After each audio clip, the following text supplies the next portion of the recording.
Kebakaran hutan dan lahan seluas 6 hektar di Kabupaten Matahari kembali terjadi.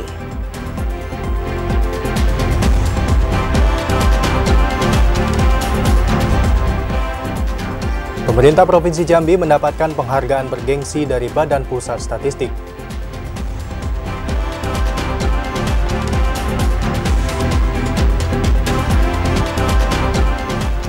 KPU Muara Jambi telah menentukan tema yang diusung pada debat pemilihan Bupati dan Wakil Bupati 2024.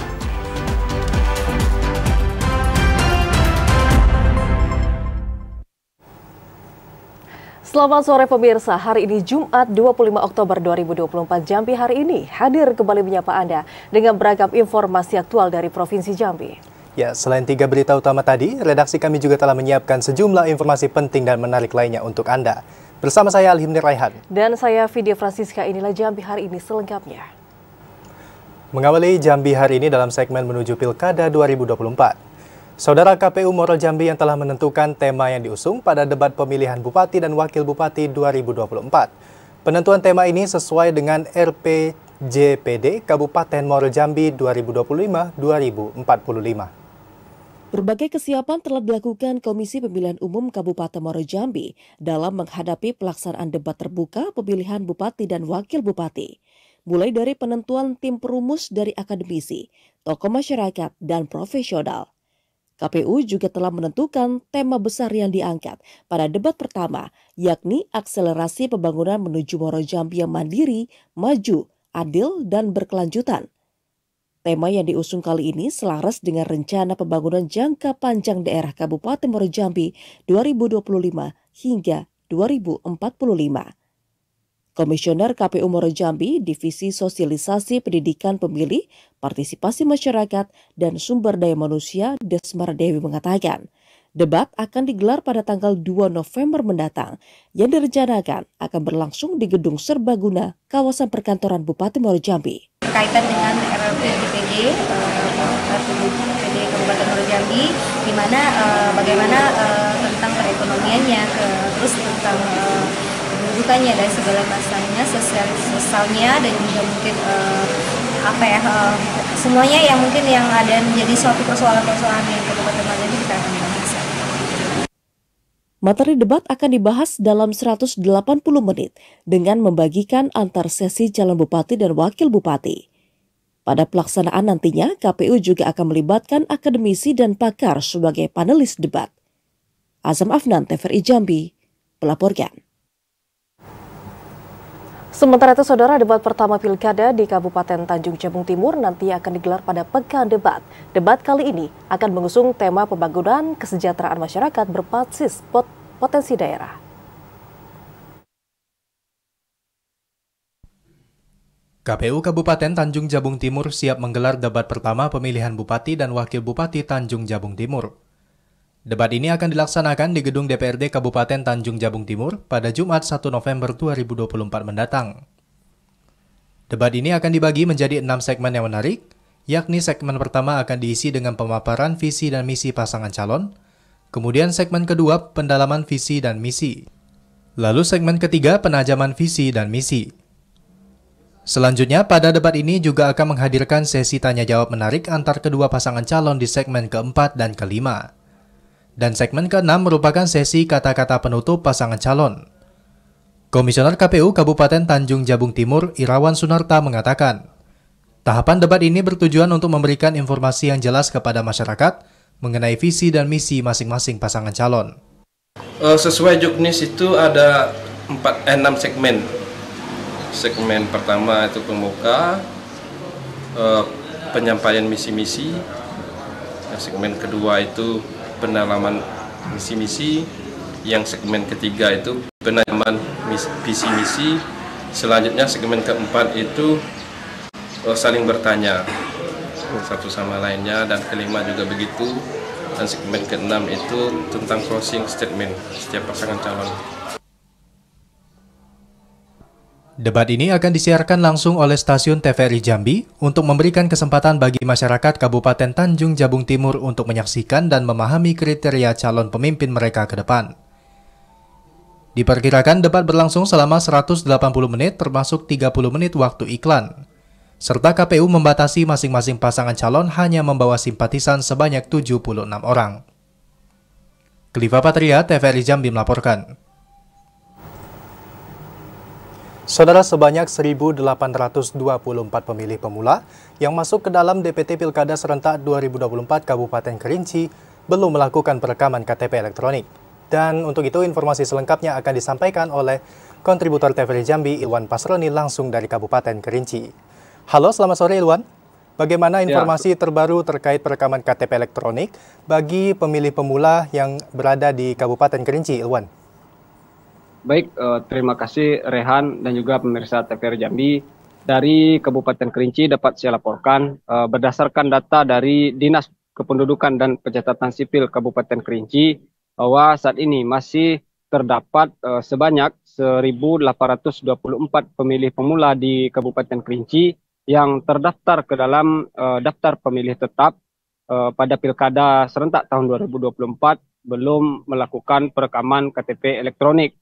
Kondisi ini menjadi perhatian serius pihak Dukcapil Kerinci dan juga KPU Kabupaten Kerinci, mengingat KTP elektronik ini merupakan salah satu syarat ataupun merupakan syarat pertama yang harus ada saat warga negara Indonesia ingin menggunakan hak pilihnya dalam pemilu maupun Pilkada Serentak tahun 2024. Untuk kecamatan terbanyak yang belum melakukan perekaman ini diantaranya Kecamatan Kayu Aro sebanyak 313 orang, Kecamatan Gunung Tujuh 232 orang, Kecamatan Kayu Aro Barat sebanyak 256 orang, Kecamatan Bukit Kerman sebanyak 101 orang, dan Kecamatan Danau Kerinci sebanyak 95 orang. Kepala Dinas Dukcapil Kabupaten Kerinci menyatakan bahwa saat ini pihaknya tengah bekerja sama dengan Komisi Pemilihan Umum Kabupaten Kerinci untuk memfasilitasi perekaman KTP elektronik bagi para pemilih yang belum melakukan proses perekaman. Upaya ini juga menjadi bagian dari komitmen pemerintah dan penyelenggara pemilu untuk menjaga validitas data sehingga dan menghindari kendala saat pelaksanaan pemungutan suara. Dengan dukungan semua pihak, diharapkan seluruh pemilih yang masuk ke dalam daftar pemilih tetap dapat menyelesaikan perekaman KTP elektronik mereka sebelum Pilkada Serentak tahun 2024 dimulai. Rehan. Selain itu, strategi apa yang saat ini dilakukan oleh Dukcapil Kerinci dalam upaya menuntaskan perekaman KTP elektronik bagi pemilih pemula di sana, Ilwan? Baik, strategi yang dilakukan oleh pihak Dukcapil adalah dengan upaya jemput bola dan juga menjadwalkan perekaman KTP elektronik bagi pemilih pemula. Jadwal tersebut juga sudah diumumkan oleh pihak Dukcapil. Untuk lokasi perekaman ini meliputi kantor kecamatan dan area yang mudah dijangkau oleh warga. Rehan. Lalu sementara itu, apakah saat ini ada himbauan dari Dinas Dukcapil Kerinci kepada masyarakat terkait perekaman KTP elektronik bagi pemilih pemula, Ilwan? Pihak Dukcapil Kerinci menghimbau kepada warga yang belum melakukan perekaman KTP elektronik untuk segera datang ke Dinas Dukcapil dan mengunjungi lokasi perekaman yang sudah dijadwalkan sehingga masyarakat dapat menggunakan hak pilih mereka pada Pilkada Serentak tahun 2024. Ya, demikian laporan dari Kabupaten Kerinci. Terima kasih Ilwan dan selamat kembali bertugas. Dalam sorotan lainnya, saudara, selain surat suara calon bupati dan wakil bupati Sarolangun, logistik berupa alat bantu untuk tunanetra, serta daftar foto calon pasangan calon belum diterima oleh KPUD Sarolangun. Hingga saat ini, KPUD Sarolangun telah menerima 7 jenis logistik, terdiri dari logistik berupa kotak suara berjumlah 544 buah, sesuai dengan indeks kebutuhan logistik dan TPS. Kemudian bilik pemungutan suara berjumlah 2.176 buah, dan tinta sebanyak 1.088 buah, dengan masing-masing kebutuhan TPS sebanyak 2 buah. Kemudian segel sebanyak 16.759 paket, serta sampul kubus 3.422 paket. Sedangkan sampul biasa sebanyak 4.385 paket dan surat suara gubernur hasil penyortiran dan pelipatan berjumlah 217.693 lembar. Komisioner KPUD Sarolangun Ari Wibowo mengatakan, logistik yang sudah diterima disimpan sementara di gudang KPUD Sarolangun, serta dilengkapi dengan kamera pengawas CCTV yang diawasi oleh aparat keamanan dari Polres Sarolangun. Logistik yang belum masuk sejauh ini kita alat bantu tunanetra yang belum sampai, surat suara bupati dan wakil bupati untuk pilgub ini belum juga datang, begitu juga yang terakhir ini dengan DPC daftar calon. Sementara itu, ada beberapa logistik yang belum diterima oleh KPUD Sarolangun. Di antaranya surat suara calon bupati dan wakil bupati Sarolangun, alat bantu untuk tunanetra, serta daftar foto calon pasangan calon. Edi Kusnadi, TVRI Jambi melaporkan. Saudara, Bawaslu Kabupaten Sarolangun saat ini mengajak semua elemen masyarakat serta para pemilih pemula untuk bisa mencegah dan anti praktik politik uang dalam pelaksanaan pilkada serentak yang akan berlangsung pada tanggal 27 November 2024 mendatang. Ketua Bawaslu Kabupaten Sarolangun Mudrika mengatakan, selaku pengawas pemilu jajarannya sangat berharap praktik politik uang tidak terjadi di Kabupaten Sarolangun, baik untuk pemilihan gubernur dan wakil gubernur Jambi, serta bupati dan wakil bupati Sarolangun. Bawaslu Sarolangun selalu aktif mengimbau agar seluruh pasangan calon beserta tim suksesnya untuk berkomitmen dan anti terhadap politik uang. Mudrika menegaskan, menjelang pemungutan suara pihaknya akan melakukan patroli tambahan dan akan menerapkan strategi khusus untuk melakukan pengawasan dan pencegahan politik uang. Upaya Bawaslu untuk mengantisipasi dan mencegah terkait dengan kerawanan masalah money politik di wilayah Kabupaten Sarolangun, kami telah melakukan sosialisasi dan rapat koordinasi dengan stakeholder yang ada di Kabupaten Sarolangun beberapa kali, termasuk dengan kawan-kawan media juga kami telah melakukan sosialisasi terkait dengan money politik ini. Bawaslu optimis dengan adanya pengawasan partisipasi aktif dari masyarakat dan komitmen pasangan calon dapat meminimalisir praktik politik uang agar proses pilkada berlangsung aman, damai, dan kondusif. Edi Kusnadi, TVRI Jambi melaporkan. Saudara, sejumlah toko dan juga kendaraan bermotor di kawasan Jalan Lintas Sumatera hangus terbakar. Informasi selengkapnya setelah jeda berikut. Tetaplah bersama kami.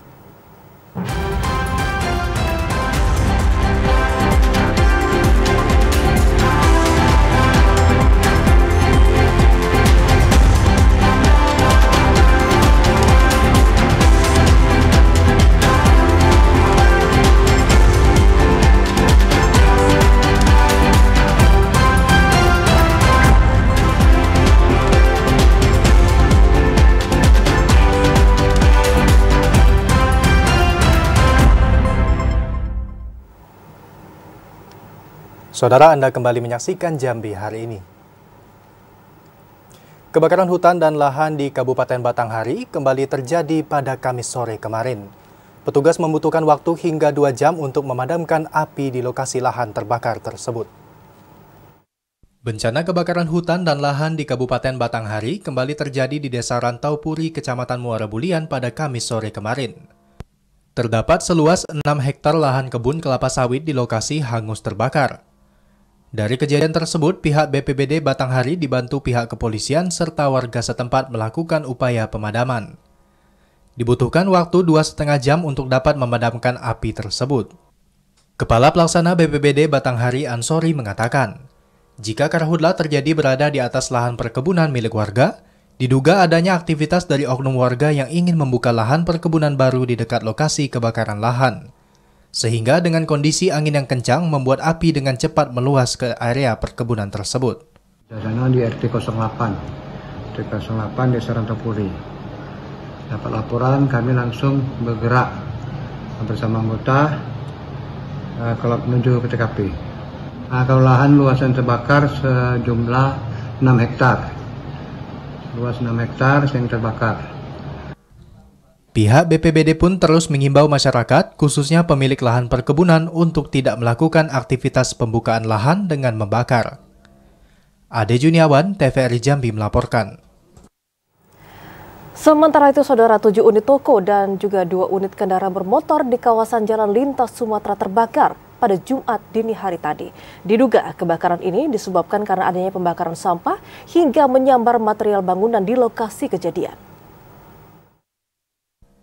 7 unit toko dan 2 unit kendaraan roda 2 terbakar di kawasan Jalan Lintas Sumatera, Kelurahan Pal 5, Kecamatan Kota Baru Jambi, Jumat dini hari.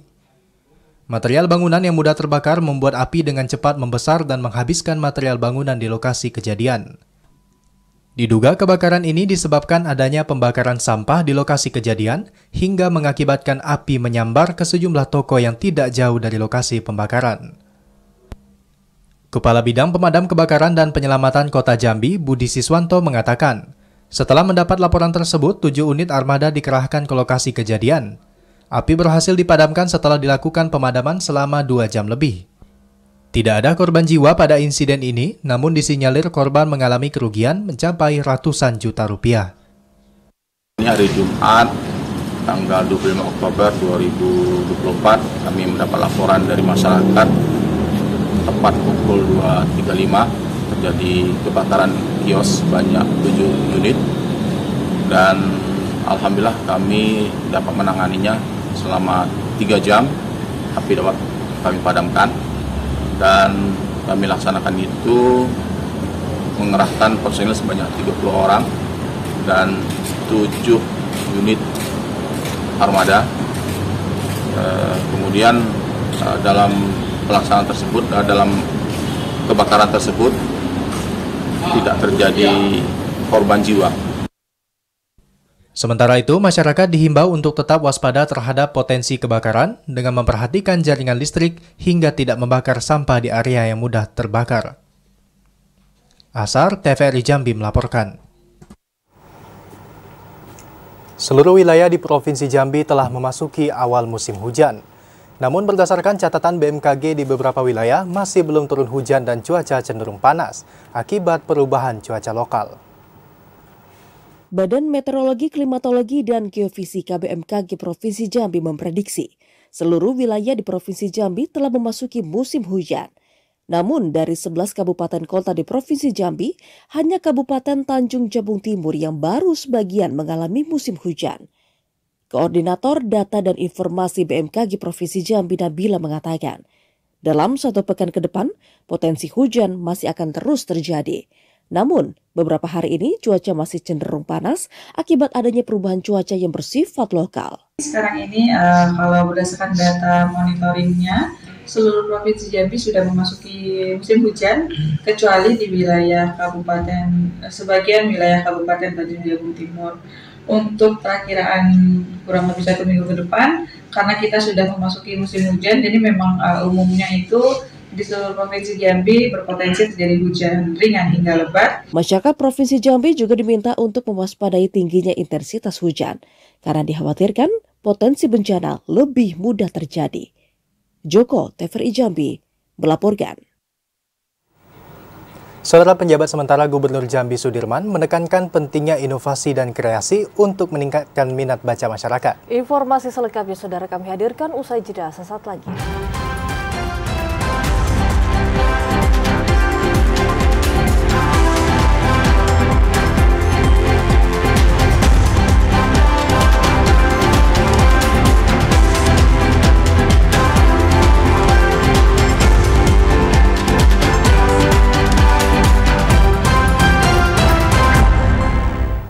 Anda kembali bersama kami di Jambi hari ini dalam segmen editorial. Saudara, setelah berhasil meraih nilai indeks pembangunan statistik dengan predikat baik untuk di tahun 2024 kali ini, pemerintah Provinsi Jambi mendapatkan penghargaan bergengsi dari Badan Pusat Statistik. Berhasil mencapai nilai indeks pembangunan statistik dengan predikat baik, khususnya pada kategori pemerintah provinsi dalam program evaluasi penyelenggaraan statistik sektoral tahun 2024. Pemerintah Provinsi Jambi mendapatkan penghargaan bergengsi dari Badan Pusat Statistik. Penghargaan yang diberikan dalam bentuk piagam itu diserahkan langsung oleh BPS Provinsi Jambi untuk pemerintah provinsi, yang diterima secara resmi oleh penjabat sementara Gubernur Jambi Sudirman. Sudirman mengungkapkan penghargaan ini menjadi buah manis dari upaya strategis yang dilakukan pemerintah untuk tetap memberikan layanan terbaik bagi masyarakat. Kinerja positif Dinas Kominfo dan Bapeda Provinsi Jambi menjadi ujung tombak dalam peningkatan kualitas nilai indeks pembangunan statistik daerah. Jambi mengapresiasi, mengucapkan terima kasih yang banyak atas kerjasama yang luar biasa antara BPS Provinsi Jambi dengan pemerintah Provinsi Jambi, terutama khusus dari Dinas Kominfo dan Bapeda yang sudah meningkatkan status ya penilaian indeks penilaian statistik sektoral ya dari 1,8 menjadi 2,68. Ini upaya kita bersama yang pada akhirnya adalah untuk penguatan dari sisi statistik juga termasuk untuk memberikan pelayanan yang terbaik melalui data statistik yang tersedia. Terima kasih. Kepala BPS Provinsi Jambi Agus Sudipyo menjelaskan berdasarkan Peraturan Kepala BPS Nomor 3 Tahun 2022, BPS mempunyai kewenangan untuk mengevaluasi pembangunan statistik pada pemerintah pusat maupun daerah. Ukuran dari keberhasilan pembangunan statistik tersebut ditandai dengan Indeks Pembangunan Statistik. Provinsi Jambi pada tahun 2024 mengalami peningkatan signifikan dari tahun-tahun sebelumnya yang hanya meraih kategori cukup menjadi baik. Kepala Badan Pusat Statistik Nomor 3 Tahun 2022 bahwa BPS punya kewenangan untuk mengevaluasi pembangunan statistik sektoral di pemerintah daerah dan pemerintah pusat. Nah, ukuran dari keberhasilan pembangunan statistik sektoral adalah Indeks Pembangunan Statistik. Nah, Provinsi Jambi mengalami peningkatan yang luar biasa dari tahun lalu kategorinya cukup, sekarang menjadi kategorinya baik. Sinergi positif seluruh dinas terkait di lingkup pemerintah Provinsi Jambi menjadi unsur yang penting untuk dapat memaksimalkan pencapaian nilai Indeks Pembangunan Statistik pada perhitungan tahun 2025. Randy Arta, TVRI Jambi, melaporkan. Selain itu, Saudara membuka kegiatan sosialisasi layanan Perpustakaan Nasional dan Integrasi Data Keanggotaan tahun 2024. Penjabat sementara Gubernur Jambi Sudirman menekankan pentingnya inovasi dan kreasi untuk meningkatkan minat baca masyarakat.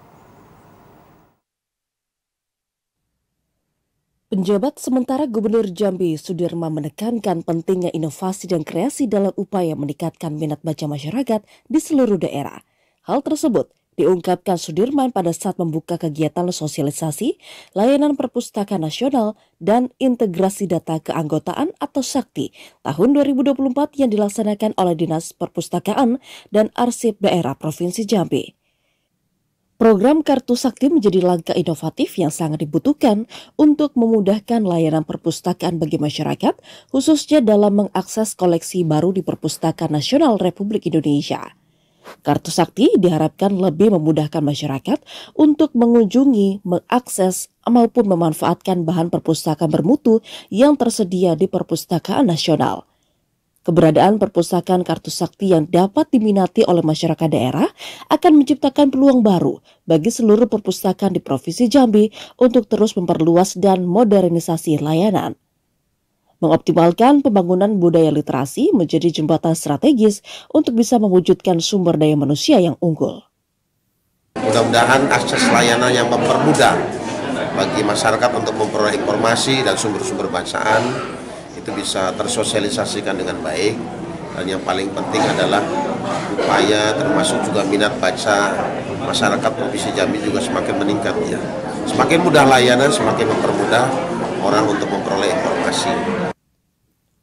Sosialisasi program Kartu Sakti diselenggarakan sesuai Peraturan Kepala Perpustakaan Nasional Republik Indonesia Nomor 6 Tahun 2021 tentang penerapan kartu anggota perpustakaan berbasis nomor induk kependudukan.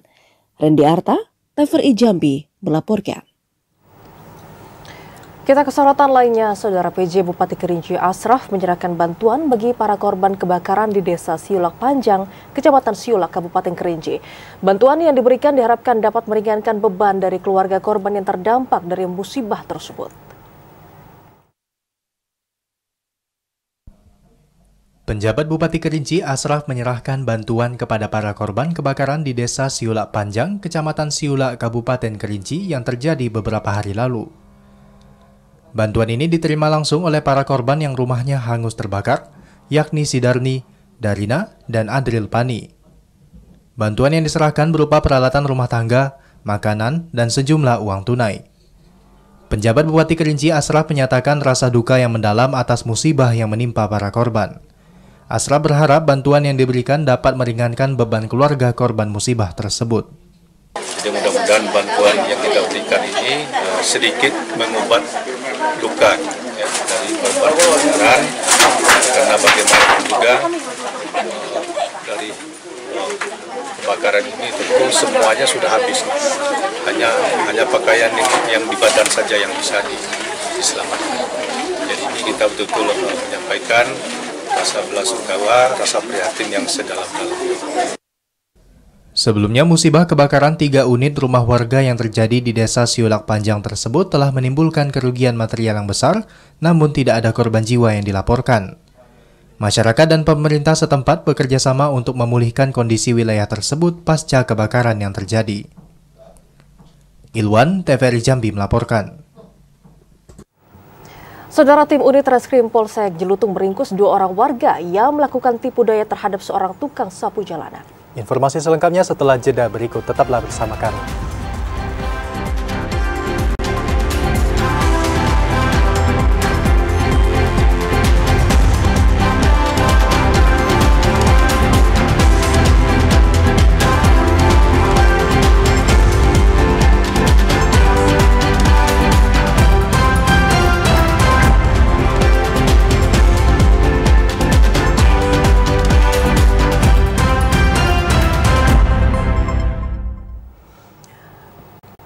Anda kembali bersama kami di Jambi hari ini.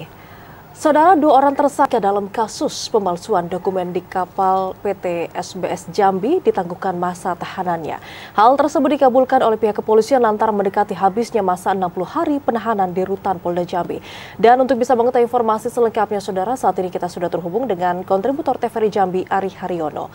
Selamat sore, Haryo. Setelah penangguhkan masa tahanan dari kedua orang tersangka tersebut, lalu seperti apa saat ini untuk kelanjutan proses hukum dari kasus ini? Ya, selamat sore Siska. Memang kasus pemalsuan dokumen kapal di PT Sinar Bintang Samudra saat ini masih bergulir dan tengah tahap penyidikan di Direktorat Reserse Kriminal Umum Polda Jambi. Memang untuk tersangka utamanya atas nama Avandi Susilo yang merupakan direktur di PT SBS tersebut telah menjalani proses sidang di Pengadilan Negeri Jambi.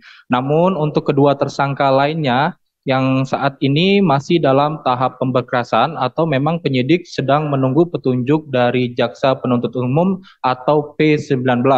Adapun identitas kedua tersangka tersebut yaitu A yang merupakan salah satu pelayan dan juru ukur di kantor KSOP Jambi, dan kemudian ada yang berinisial S yang merupakan pelaku yang mengeluarkan sertifikat pembuatan kapal. Saat ini penahanan keduanya tengah ditangguhkan penyidik atau sudah dibebaskan. Menurut Direktur Reserse Kriminal Umum Polda Jambi, Kombes Pol Andri Ananta Yudhistira, bahwasanya kedua tersangka ini memang sudah tidak ditahan lagi saat ini karena masa penahanannya yang hampir habis. Namun ketika masa tahanan 60 hari tersebut hampir habis, kedua kuasa hukum dari kedua tersangka ini kemudian mengajukan penangguhan untuk proses penahanan, sehingga hal tersebut kemudian dikabulkan oleh penyidik Direktorat Reserse Kriminal Umum Polda Jambi. Meski demikian, Andri Ananta memastikan bahwasanya kedua tersangka ini tetap dikenakan wajib lapor dan keduanya diwajibkan untuk kooperatif selama proses penangguhan tahanan ini berlangsung. Ya, Siska. Terima kasih. Laporan langsung dari kontributor TVRI Jambi, Ari Haryono, terkait dengan kasus pemalsuan dokumen kapal di PT SBS. Selamat sore dan selamat bertugas kembali, Haryo. Ya, sementara itu, saudara, polisi saat ini sudah meringkus 2 orang spesialis pencuri kendaraan bermotor di wilayah hukum Polsek Kota Baru, Kota Jambi. Kedua orang pelaku juga merupakan residivis dan sudah 5 kali mencuri motor. Dian Saputra, warga Kelurahan Bagan Pete, Kecamatan Alam Barajo, Kota Jambi, dan Irwandi Saputra, warga Palmera, Kota Jambi, berdiri lesu di hadapan awak media pada saat rilis ungkap kasus pencurian. Keduanya merupakan pelaku spesialis pencurian dan diringkus tim Polsek Kota Baru. Tidak hanya keduanya, polisi juga menangkap Rizky Fauzi, warga Kelurahan Bagan Pete, Kecamatan Alam Barajo, Kota Jambi, yang merupakan penadah barang haram tersebut. Kedua pelaku pencurian ini sudah lama menjadi target kepolisian. Aksi pencurian kedua orang tersangka ini kerap terekam kamera pengawas. Saat beraksi, keduanya menyasar motor yang tidak terkunci pengamanan tambahan. Dari hasil penyelidikan polisi, kedua pelaku sudah beraksi 5 kali di wilayah hukum Polsek Kota Baru. Hasil pencurian tersebut kemudian diserahkan ke Rizky Fauzi yang berperan sebagai penadah dan kemudian dijual ke wilayah Pekanbaru, Provinsi Riau. Selain di Polsek Kota Baru, nama kedua residivis dengan kasus yang sama ini juga ditemukan masing-masing 2 laporan di Polsek Jambi Selatan, Tlanipura, dan Jaluko. Ada beberapa TKP di Telanai, ada di wilayah Jambi Timur, Jambi Selatan. Total berapa kali, Pak? Berapa TKP, Pak? Kalau untuk TKP Kota Baru ada 5 TKP. Telanai? Di Telanai ada 2, Selatan 2 ya. Selatan 2 juga. Mendalu ada juga. Apakah ada menyasar ke kampus-kampus di Jambi? Di Mendalu ada. Untuk wilayah-wilayah Mendalu ada. Atas perbuatannya, keduanya diamankan di rutan Polsek Kota Baru. Keduanya dijerat dengan pasal 362 KUHP tentang pencurian dan pasal 480 KUHP tentang penadah barang curian. Ari Haryono, TVRI Jambi melaporkan. Dalam kasus kriminal lainnya, Saudara, tim unit Reskrim Polsek Jelutung meringkus 2 warga usai melakukan tipu daya terhadap seorang tukang sapu jalanan. Dalam aksinya, kedua pelaku mengambil seluruh harta milik tukang sapu tersebut. Inisial AA dan KT warga Provinsi Sumatera Selatan ini diringkus tim unit Reskrim Polsek Jelutung. Keduanya harus berurusan dengan aparat kepolisian lantaran nekat menipu seorang tukang sapu jalanan berinisial SS di kawasan Kelurahan Handil Jaya, Kecamatan Jelutung, Kota Jambi. Insiden tersebut terjadi setelah korban diajak kedua pelaku dari kawasan Alam Barajo untuk menunjukkan kantor Dinas Sosial Kota Jambi. Sepanjang jalan, keduanya kemudian menawarkan menjual jimat kepada korban. Dengan bujuk rayu, korban kemudian menyerahkan gawai, uang tunai milik korban dan juga ATM hingga PIN-nya kepada pelaku. Dengan dalih memiliki jimat harus dalam keadaan suci, korban kemudian diminta wudhu di asrama haji sebelum ditinggal kedua pelaku. Kedua pelaku akhirnya berhasil diringkus polisi di kawasan Bagan Pete, Alam Barajo, Kota Jambi. Dari hasil penyelidikan, kedua pelaku yang merupakan tukang ojek di wilayah Sumatera Selatan ini nekat ke Jambi menggunakan mobil rentalan untuk beraksi. Setelah mendapatkan yang dimaksud, pelapor disuruh mengambil wudhu dengan modus untuk mendapatkan kodam. Mendapatkan kodam ini harus suci. Pada saat pelapor mengambil wudhu, terlapor melarikan diri. Oke, untuk barang bukti ada yang kita amankan sebanyak 5, yaitu HP Oppo A16, kunci mobil, kartu ATM Bank Jambi, uang cash sebesar Rp90.000 dan jimat kodam. Kini keduanya harus mendekam di jeruji besi Polsek Jelutung. Atas perbuatannya, kedua pelaku dijerat pasal 372 dan 378 KUHP tentang penggelapan dan penipuan. Ari Haryono, TVRI Jambi melaporkan. Saudara, sejumlah siswa di SMP Negeri 10 Kota Jambi kedapatan membawa dan mengonsumsi miras pada jam istirahat. Pihak sekolah langsung memanggil orang tua siswa dan melakukan pembinaan kepada para siswa yang bersangkutan. Sejumlah siswa di SMP Negeri 10 Kota Jambi kedapatan mengonsumsi minuman keras. Peristiwa itu terjadi pada saat jam istirahat sekolah beberapa waktu lalu. Kepala Sekolah SMP Negeri 10 Kota Jambi, Teddy Suyono, mengatakan, pihak sekolah telah memanggil orang tua siswa dan melakukan pembinaan terhadap siswa yang bersangkutan. Singkatnya, minuman sisa itu yang kurang lebih 5 cm tingginya airnya itu di botol itu dibawa pulang dan kemudian dibawa ke sekolah. Tujuannya untuk membagi cerita dengan teman-temannya. Kita untuk menjauhi, meninggalkan hal-hal yang negatif, tidak saja terkait dengan keras, tapi juga obat, kemudian juga kekerasan, bullying, kemudian juga terkait geng motor. Antisipasinya sudah disampaikan semua baik oleh camat maupun oleh Pak. Selain itu, para siswa di Kota Jambi diminta untuk tidak terlibat dalam tindak kriminalitas lainnya seperti narkoba maupun gangster yang dapat meresahkan masyarakat Kota Jambi. Joko, TVRI Jambi melaporkan. Dalam sorotan lainnya, Saudara, Bintang Radio tahun 2024 resmi ditutup oleh Kepala Radio Republik Indonesia Jambi. Dan pada ajang tarik suara tersebut, terdapat 6 juara yang nantinya akan mengikuti Bintang Radio Nasional di Surabaya pada November mendatang. Babak final dan penutupan Bintang Radio Indonesia 2024 tingkat Provinsi Jambi yang diselenggarakan Radio Republik Indonesia Jambi telah selesai. Bintang radio ini diikuti 59 peserta yang terdiri dari 39 peserta putri dan 20 peserta putra. Sementara dalam babak final Bintang Radio diikuti oleh 14 finalis yang terdiri dari 6 finalis putra dan 8 finalis putri.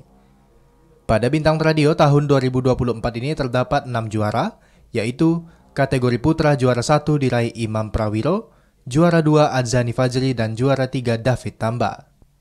Sedangkan kategori putri, juara 1 diraih Englani Immanuela, juara 2 Enaya Primsa, dan juara 3 Anggun Mediani Putri. Kepala Radio Republik Indonesia Jambi Dadan Sutaryana mengatakan, kegiatan Bintang Radio Indonesia ini merupakan agenda rutin serta sebagai wadah ajang pencarian bakat tarik suara di Provinsi Jambi. Juara 1 dan 2 dari masing-masing kategori akan mengikuti penjurian secara nasional. Video para juara tersebut akan dikirimkan ke Panitia Bintang Radio Indonesia 2024 di pusat. Berdasarkan hasil penjurian tingkat nasional tersebut akan dipilih 1 putra dan 1 putri untuk mewakili Provinsi Jambi mengikuti Bintang Radio tingkat nasional yang akan dilaksanakan di Surabaya, Jawa Timur November mendatang. Jadi kegiatan Bintang Radio ini merupakan program rutin tahunan yang dilakukan oleh RRI di seluruh Indonesia. Dan RRI Jambi ini alhamdulillah ada peningkatan dari jumlah peserta dari 59 ini, kemudian dikerucutkan menjadi mengambil juara 1, 2, dan 3 putra putri. Dan alhamdulillah semuanya sudah bisa kita pilih, dan nanti 6 finalis ini akan dikirim ke Jakarta. Dalam penutupan Bintang Radio tahun 2024 ditutup dengan penyerahan hadiah kepada pemenang. Para pemenang mendapatkan berbagai hadiah baik dari RRI Jambi maupun dari berbagai sponsor. Yogi Ramadhani, TVRI Jambi melaporkan. Saudara, dalam rangka memperingati Bulan Bahasa dan Sastra serta memperingati 100 tahun A.A. Nafis, sastrawan asal Sumatera Barat, Kantor Bahasa Provinsi Jambi menggelar Parade Bahasa dan Sastra di tahun 2024 kali ini. Kantor Bahasa Provinsi Jambi menggelar Parade Bahasa dan Sastra tahun 2024. Kegiatan ini dilaksanakan dalam rangka memperingati Bulan Bahasa dan Sastra serta memperingati 100 tahun A.A. Nafis, sastrawan asal Sumatera Barat. Berbagai kegiatan dilaksanakan pada kegiatan ini, seperti drama musikal, pembacaan puisi, musikal puisi, mendongeng, penulisan drama perjuangan Provinsi Jambi, hingga sejumlah kegiatan lainnya. Pada kegiatan ini turut diikuti oleh para pelajar, mahasiswa, perwakilan warga binaan Lembaga Pemasyarakatan Anak dan Perempuan, serta diisi oleh sastrawan. Kepala Kantor Bahasa Provinsi Jambi, Dr. Adi Budiwianto mengatakan, kegiatan ini merupakan kegiatan rutin di setiap bulan Oktober dan dilaksanakan serentak seluruh Indonesia. Kegiatan ini bertujuan untuk memberikan ruang kepada generasi muda untuk meningkatkan dan memahami bahasa Indonesia. Ya, tujuannya memang kita setiap bulan Oktober itu merupakan bulan bahasa dan sastra bagi tidak hanya di kantor bahasa tapi juga di badan bahasa sebagai unit kami. Jadi ini serentak di seluruh provinsi dan juga di pusat. Kami dalam kesempatan ini kami menampilkan apa yang telah kami lakukan selama atau sejauh tahun ini ya, yang berkaitan dengan pengutamaan bahasa negara. Dengan dilaksanakan kegiatan ini, diharapkan generasi muda terus meningkatkan berbahasa cerdas untuk generasi emas. Asar, TVRI Jambi melaporkan. Ya, saudara, informasi tadi sekaligus menutup perjumpaan kita pada Jambi hari ini. Terima kasih atas perhatian dan kebersamaan Anda. Saya Alhimi Rehan. Dan saya Vidya Francisca pamit undur diri. Wassalamualaikum warahmatullahi wabarakatuh dan sampai jumpa.